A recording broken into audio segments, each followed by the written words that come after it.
Sky Temple as the first map picked by RPG. All right, I'm good. Like when cutting and editing those VODs and uploading them, I'm gonna have to make sure to exactly catch that one that you just said. Just gonna have to close shit down or something. No, cut that out. I'm not supposed to swear. It's all good. Now I have to cut myself out. Thank you, Tetcher. You fool! Anyway, this is the map Sky Temple. 73% to 45%, but it's pretty close for RPG. 5 to 6.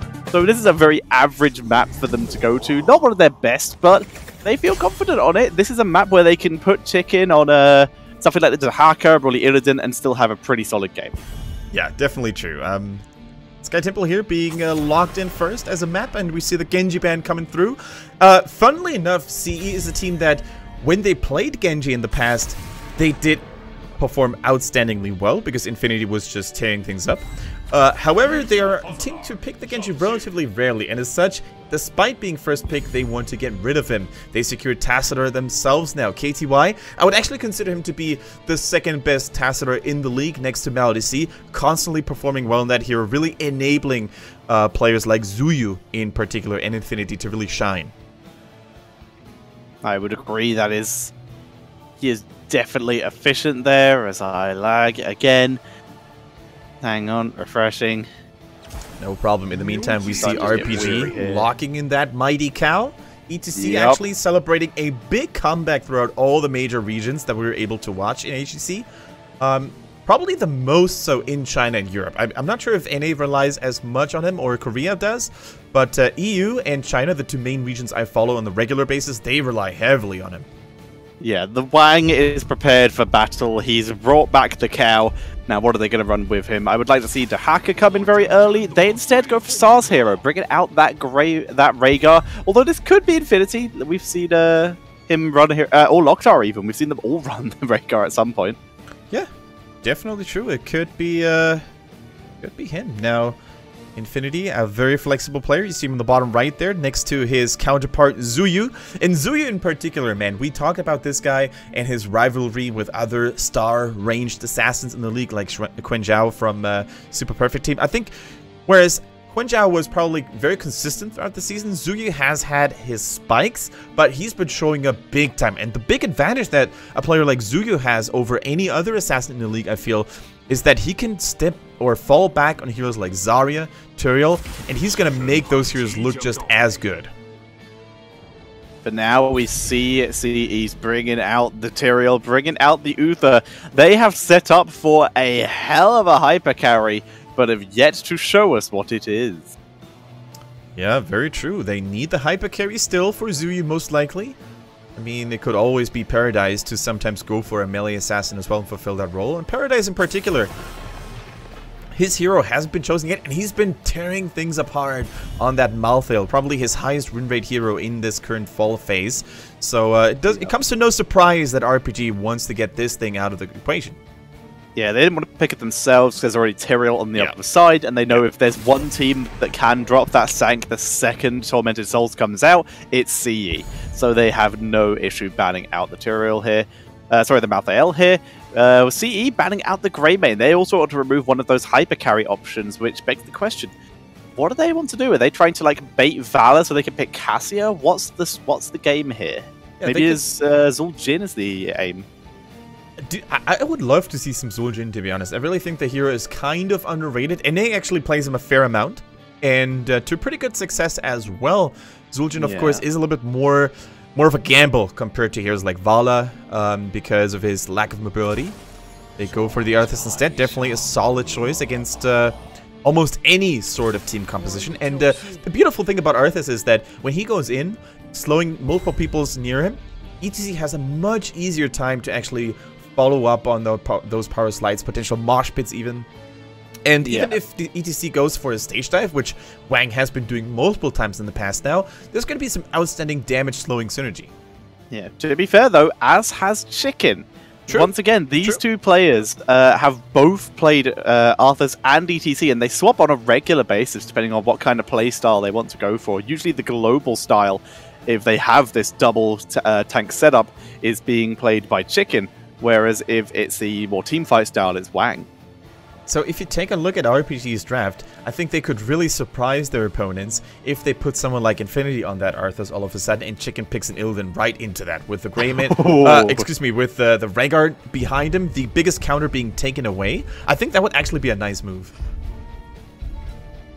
Because right now, like, I don't think we've seen Infinity on anything like that ever. Yeah. Wow! Tracers deployed. Yep, they needed something to...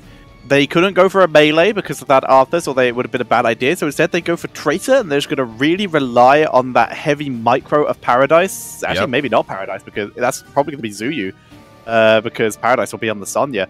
So yeah, that heavy micro of Zuyu or KTY to keep that Tracer out of the range of Arthas to maximize the value. And the thing about Tracer here in China is that picking a Tracer into a Tassadar Uther double support is not very common. I mean, in Hero League, we see Tracer and Tassadar together all the time, even in other regions with teams who have a notorious Tracer player, like, let's say, Dignitas with Azalea, for example. It's not a common sight in China at all. They don't rely on a Tracer very often. I think in most cases, we would have actually seen a Lunara coming in as the solo hard carry, because Lunara is huge in China. And that makes me all the more happy, though, to see the Tracer being deployed and to see how much she can basically achieve. I kind of like it, to be honest, because I don't think they have a lot of shutdown possibilities. That changes, though. That changes with the Brightwing, the Emerald Wind, the Polymorph. Similar to when it comes to dealing with an Illidan, she can really be the bane of Tracer's existence. Yep, point-and-click CC that prevents the escape of Tracer is the final pick for RPG. Double support, double tank, full protection here for that Valor. Let's see if it does work out for them. So it's basically hyper carry Valor versus sort of double carry Sonya Tracer here. True. And think of all the protection they can provide to the heroes like Sonya and Tracer as well. We have Sanctification coming in from Tyrael, the shields from Righteousness Uther, and Tassadar. And there's not a whole lot of things that can deal with shields on the side of RPG. There's no variant in it. There's no Kel'Thuzad with strip shields in it. Yeah. So they're going to have no Morales. No Morales, exactly. They're going to have to punch through a lot of things first before they can reach those juicy health bars on heroes like Tracer. Very true indeed. Did we just do all the anti-shields? I think we did. Yeah, there's still not a lot of them available. I think Kel'Thuzad, Morales, and Varian are the only ones thus far. I'm not sure if Ana is going to get a talent that can do that. Don't think so. EMP grenade, maybe? No, I think it's just anti-heal. Like, the whole point of Ana is shields counters her. So, fair enough. We have learned. But, like you said, no counter shields here, so Tassadar could be a severe problem here. I'm liking both drafts. I think it's going to be a stage dive ETC. Oh, yeah, for sure. I maybe would have preferred Lunara over Valor, but now Tracer... But that was before Tracer was picked. Now Tracer's picked. The mobility of Valor is going to be kind of insanely valuable to try and keep her alive. Yeah, it would have even been sick to see a Jimmy against Tracer, who doesn't really perform too badly against her because of his self-sustain and the increased range and his hard-hitting attacks from afar. So, you know, Jimmy's still sitting at 100% win rate in China, but it was only a small sample size from this team here, CE. They played him last week, and they made him look good. But we're getting ready here for this first game of the best of two between CE, former champions, current second seed, against RPG, the kryptonite of many a good team. Can they do it this time? We're gonna find out in a bit, ladies and gentlemen. I hope the production crew is not gonna let me down because I'm just keep talking, hoping. No! Oh, they go back from the trophies to the players. We're gonna have to fill in more seconds. Baited completely, and we're off, ladies and gentlemen, as we are heading into game number 1 between CE and RPG. This is our second series of the day, and it's going to be taking place on the Sky Temple. And no, that's the different music again. Very shortly, guys. Very shortly. An endless loop of keeping the English casters at bay. Of course, we don't have any signals on when it's going to start, guys. They're not taking Q, and that's it. Alright. Normally when they do those stage shots and they're just trying to buy time, right? Because something may not been working as intended. Maybe there's a mouse problem, a headset problem. There's many things that could go wrong for some of the picky pro players, and can't really fault them because if your gear is not working top-notch, it could cripple your results. They look pretty chill. They seem pretty okay with it. They seem ready to go, but Yeah, we have to wait for everything to be ready for the game to load up. There we go. Finally, we are getting underway. It's game number 1 between CE and RPG.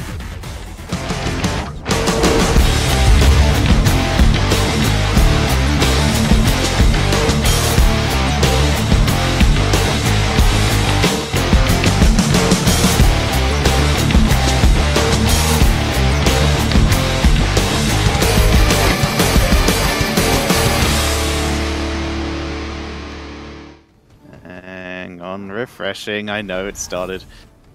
I'll jump into the breach here. CE going for that roster represented by a Lufel on the Uther, Wind plays Ethereal, KTY on Tastar, Paradise on Tracer, and Zuyu plays the Sonya this time around. Very interesting role switch. And on the right-hand side, we have RPG in the reds with Chicken playing that ETC. Wang going for the Arthas this time around, Sa on Brightwing, Infinity on Rhaegar, and Loktar plays Vala. A couple of interesting swaps. Indeed, like you said, a Zuyu Sonya, not something we see every day here. And we're going to be starting off at level 1 with Frostmourne Hungers? Is that the talent? What's the talent called? That is very true. Frostmourne Feeds? No, it's Frostmourne Hungers. Nice, well done, Brain. Is that the trait's name? Oh, you're confusing me right now. Eternal Hunger, the talent's Eternal Hunger, name. there we go. Yeah, Eternal Hunger. Use Frostmourne Hungers on any hero. On any enemy hero, increases the mana it restores by 4 to the maximum of 40, and it's damaged by 4. Yeah, this is normally the route when you want to go for a more aggressive Arthas build, when you have a main tank next to you, and guess what? ETC is exactly that. So it wouldn't surprise me to see, let's actually check on the crowd control available for CE. They do have a stun on Sonya, they do have a stun on Uther, so maybe, just maybe, we're also going to see the infamous Icy Talons Rune Tap build, which focuses on Arthas hitting extremely fast whenever people are standing in his Frozen Tempest. So, really cool to see which kind of build we're going to see out of Wang. And normally you want to go for this aggressive build when the enemy team is not really stacked on disengage. So no blinds, no stuns, no mighty gusts and swords. So I think it might actually be a legit time to see this build in action, because only the Uther, maybe he's going Divine Storm, but still I wouldn't count that to be enough to really stop Arthas from punching people very hard for Frostmourne. Very true, and we're definitely there's a very good chance we're going to be seeing the stage dive ETC here. He started with Prog Rock and has been spending a lot of time in the top lane as well, really setting a precedence of solo laning here. Brightwing with the teleport cooldown and potentially going for the face shield, which now gives her a face shield too, meaning Rhaegar can go for cleanse. Yeah, very true. Like, either of those two heroes could go for a different level 7 talent now, and I would expect it to be Brightwing. As you said, the level 7 talent, the teleport shield that is now being applied to both herself and the target. The face shield is just so much more valuable than, let's say, a potential Blood and Thunder for Rhaegar. Yeah, it is getting some work done. For now, Wang attempting to hold the line here for his team, but he's beginning to drop a bit too low, and as such, he will be forced to back up. In the meantime, ETC did get a lot of the shots from top lane. Paradise. Not all of them, and Wang taken out. Ooh, that was a cheeky dive by Paradise, but it looked like there was no real defense on Arthas either. Like, they were not trying to save their buddy. They just let him fall. Very important. Zuyu also in the meantime holding that top temple like a champ. Dear. Now getting ganked though, gets reinforced by Wind, and all of a sudden it is 2 versus 2. Yeah, Zuyu decides to change his mind though. He's already finished off the shots. Shots-wise, pretty even for both teams, but you can see a huge level lead for CE. Exactly, because the top tower line has been demolished. They also got a couple of kills here. Actually, only 1 kill, my bad, on that Arthas. But also the middle lane, heavily demolished already. While in the meantime, Uther, for the most part, was taking care of the bottom soak here as well. Lufel showing some good map awareness. Lufel showing map awareness indeed. Sa was not able to respond too much in kind here. Loktar dropping some good poke damage. Wang continuing to be annoying and as a stalwart ward for his team here.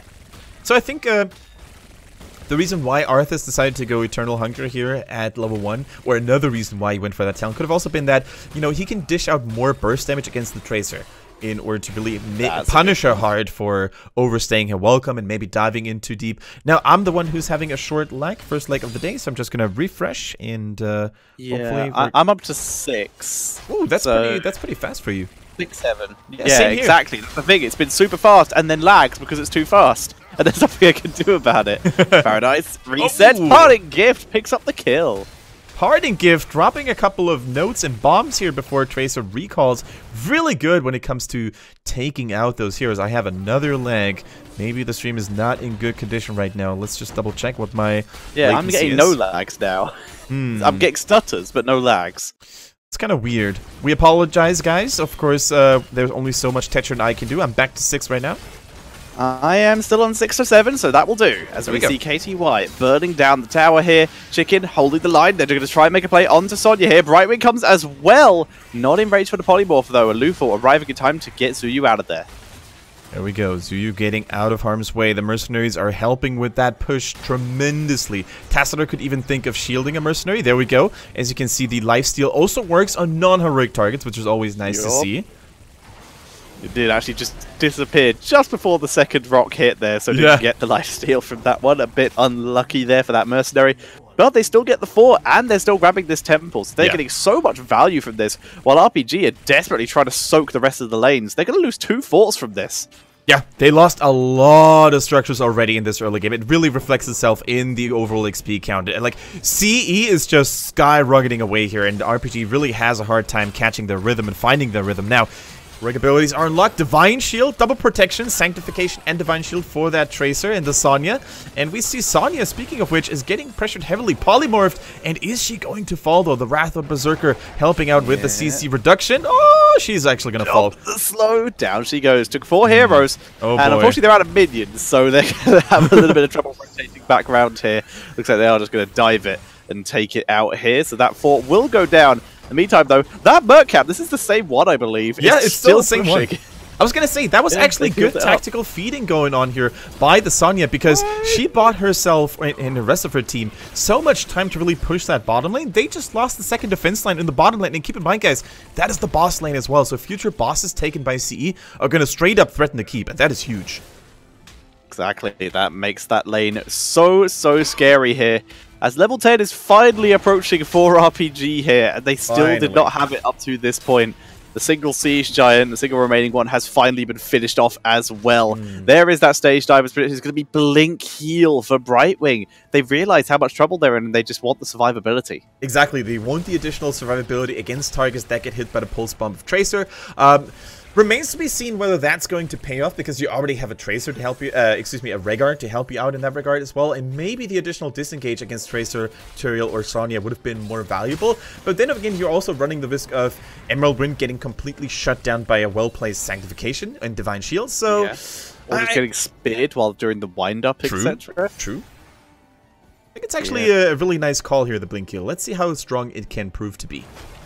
Indeed. You miss out on the passive heal, but this is a bit more active, so they can react to whichever target is being focused by Tracer. Let's find out for now. Already being focused down. Blink Heal trying to get out of range here. Here comes the stage dive. Lands on Zuyu. They try to focus it down. Sanctification still immediately trying to turn it round and put them in a rough position as Wang is dropping low. Ancestral lands on Chicken here. That one is Wang who is the target, as he was the one dropped down. The fight completely splits, putting Zuyu out of position. He went a bit too deep. Beautiful Divine Shield, though, to give him that chance to escape. But patience by Chicken. The cleanse is good, giving Zuyu the chance to turn around again. It's such a back and forth fight. Down goes Chicken, and we will see him get deleted. Sara is able to Blink Heal to freedom here, but it's still a 1-for-0 in favor of CE. Isn't it funny how different of a team RPG looks like when it comes to straight up 5 versus 5 brawling? Like, the moment they team fight, that's where they thrive, and only when it comes to the macro play, when it comes to prioritizing objectives and how they push in lanes, that's when they kind of struggle against the big teams like CE and SPT as of late. So I really want RPG to make those aggressive plays happen more often, so they can really utilize all of their strengths. Beautiful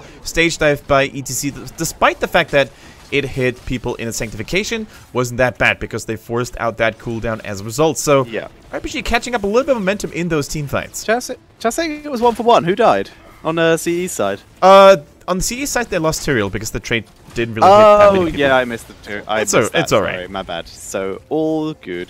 So Paradise clearing up the minions for the moment, and mostly just lifesteal. That's the only reason he's really doing this. Yeah. Making sure he's back to health again, getting some XP. It's all good. Stage so dive coming Tracer in. immediately with the bullet spray, getting some value. The stage dive coming in once again. Sonya being forced away. She is the target. Huge focus this time, and she goes down. No divine shield available for her as RPG trying to force their way forward. This is a 5v4 because Uther is still soaking in the bot lane. Start on Tracer. She'd be a great target to kill. She gets taken out. The auto attack from Valor chases her all the way to the base and gets taken out, but bottom keep did die.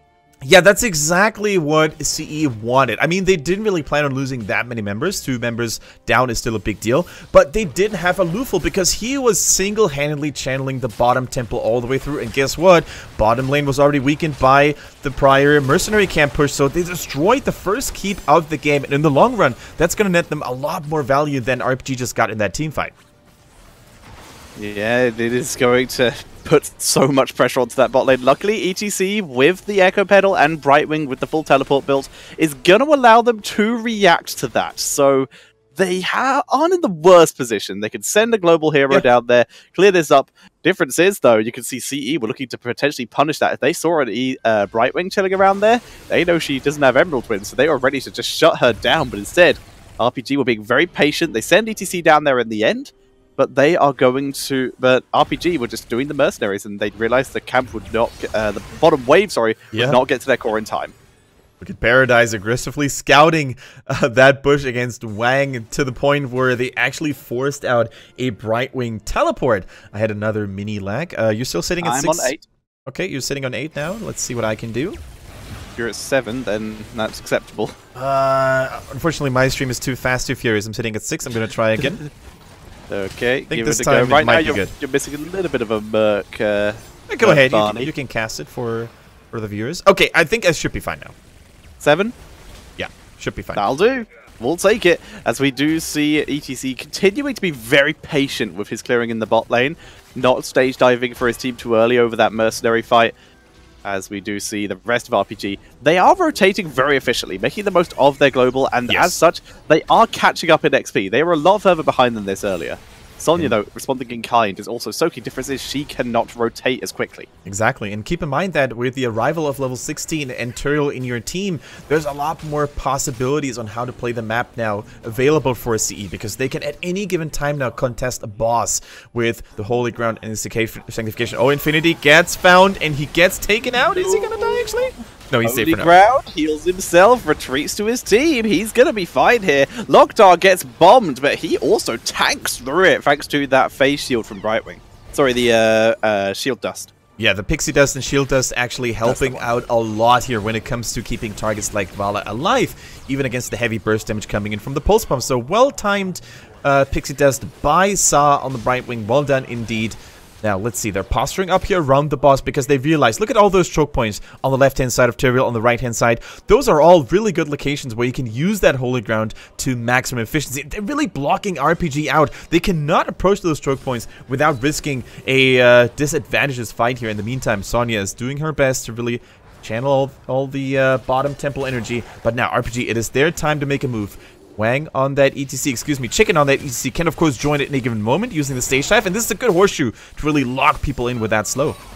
Yeah, and you can see here CE not wanting to get into that horseshoe. Zuyu, the only person in there. Wang is getting chugged. Ooh. The Holy Ground's already down. They're having to pop the Army of the Dead just to keep Wang alive as they force their way forward. Here comes the stage dive. Once again, only really affecting Zuyu, but Tracer is immediately in the backline. Infinity charging into the horseshoe to give himself the best escape route, because Tracer would be so out of position if she was able to follow him. Once again, good Divine Shield onto Zuyu as he's turning up. Bomb on Wang keeps him alive in the Ancestral, though, so they're able to turn it around. Zuyu's focused, and he will go down. That's the first kill of the fight as they try to keep going. But so many low members. Lockdar is dropping low. Chicken is focused and taken out as we see Paradise just dancing around the fight, refusing to go down. Tracer goes down. Onto Wang. Tracer gets polyed and taken out.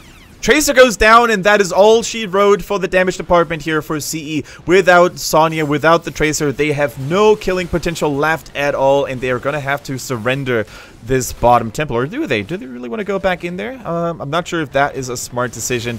Actually, KTY doing a solid job harassing with those Psy Storms. They get empowered by the Psy Infusion talent at level 1, but in the end, it was not enough. RPG making a stand here, making a big hold when it comes to staying in the game. True, their bottom keep is still destroyed, but they didn't lose the middle. If that bottom temple had channeled all the way through, that middle keep would have fallen 100%. Yeah, RPG, they're not going down bad a fight. There is no doubt about it. They are losing this game. Yeah. It is as simple as that. They are behind right now. They're only slowing down the poison, that is. Exactly. They are currently... It's a situation where... I'm trying to think of an example. I'm trying to think of an analogy. I don't think I've actually got one today. Boss freaks out for a bit there, thanks to the Psy Storm of KTY. But it's a situation of your home has already been bombed. Now you're just sort of rebuilding the war table. And that is RPG's scenario here, to work out how to counterattack. And they are doing a good job with it. They've come up with some good strategies, and so far it's working out for them. They are about to hit level 18. They were a level and a half behind. They're about to be half a level behind. That was a much better analogy that I would have been able to pull off here, by the way. I thought of something completely different. Oh, what was yours? Let's hear it. My analogy was that you have a pineapple pizza sitting right in front of you, and your hands are acting without your consent, and they're putting that pineapple pizza close to your mouth, and you can't stop it. The only thing you can do with your brain willpower is to slow it down. Yeah, now they can react by slowly picking the pineapple off the pizza. Exactly.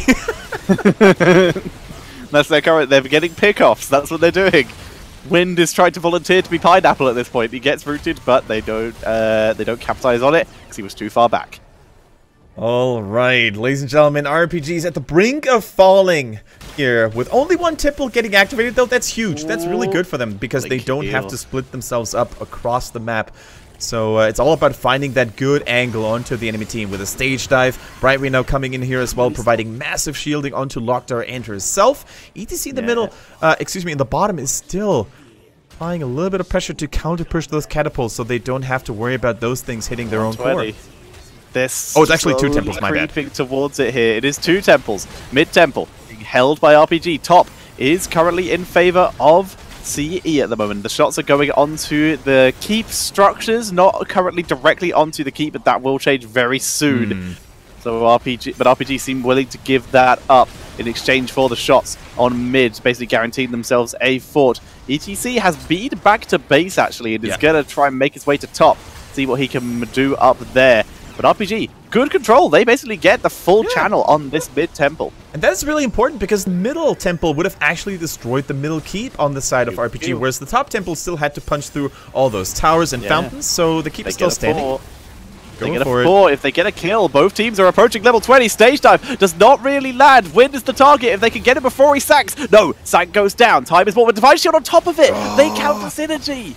That's 2 huge heroics burn. Yeah, that's all the protection gone here now on the side of CE, and RPG, they can really capitalize on this. They're going straight for the boss because they realize, you know what, guys? No Divine Shield, no Sanctification. Let's not do it. Yeah, Holy Ground is the only issue they had, but they decide against it anyway. They don't want to do they need 20. They need 20. Get a kill. It's not worth. Yeah, they need to 20 first. I mean, they could have gone for a risky fight, but then the 20s might have been still the one thing that would have swung the boss into their favor. Now they're 20 both, and both teams are posturing around here, that boss area, because they can't afford to let it go through. A boss on either side is definitely going to be the game or even a keep for CE if they end up losing it.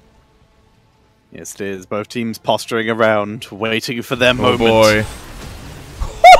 Oh, goodbye, Brightwing. Blink Heal can't save you that time. Wang is focused. Army of the Dead wasn't available for another 16. And it only takes a single moment like that to potentially lose the game. CE, they have a 2-man advantage and an open core if they wanted to attempt it. Looks like instead they may just back up and grab the boss and attempt to go with that. They just found a lonely fairy dragon in a dark alley, and there was nobody around to really protect that poor little fairy dragon. Actually, it's very bright on Sky Temple. Free camp. Yeah. Or nearly free camp, but Lufel does force them off it.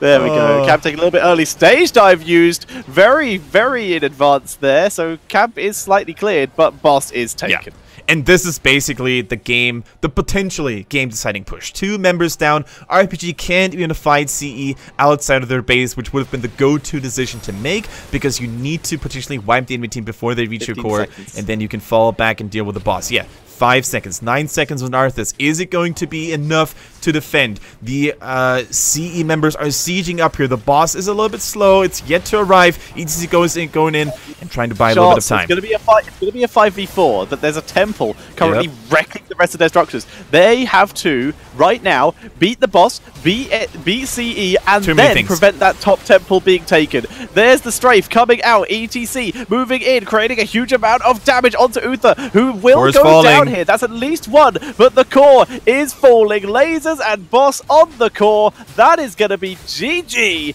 and it's going to be game number 1 going over to CE. It was RPG against the world here on Sky Temple. The lasers firing, the boss is hitting, the enemy team members also posing a big threat to your health. There was just too many things going on for RPG to defend against. In the end, it was a well-deserved victory for Challenge, who never faltered, except for that one moment when they had a good ETC stage dive in the backline by Chicken. But as it is, RPG not coming out very strong here. They still need a little bit of time to maybe find the rhythm to charge up, but it was also not the worst game we've ever seen out of them. No, it was definitely a reasonable performance by them. RPG put up a fight. They were close at several opportunities. Yeah, they had multiple opportunities. They could only seize 1 or 2 of them, and that is just not enough if you face a world-class team like CE, who will mercilessly capitalize on every single mistake you make. Big shout-out, by the way, I wanted to say to Zuyu, playing that Sonya quite well, not really making a whole lot of mistakes, and actually being the bigger menace compared to Tracer overall, I think.